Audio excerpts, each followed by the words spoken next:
Guys, tips kung paano nyo mahimay ng mabilis yung malunggay. Di ba kadalasan kapag naghihimay tayo ng malunggay, ganito ang ginagawa nyo. Kinukuha nyo muna yung tangkay, tapos hinihimay-himay nyo ng pira-piraso.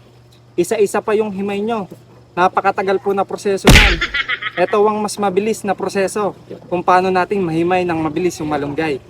Di ba? Ito yung malunggay natin. Nakita nyo yung pinakatangkay niya, yung pinakadulo, yung mga ganito.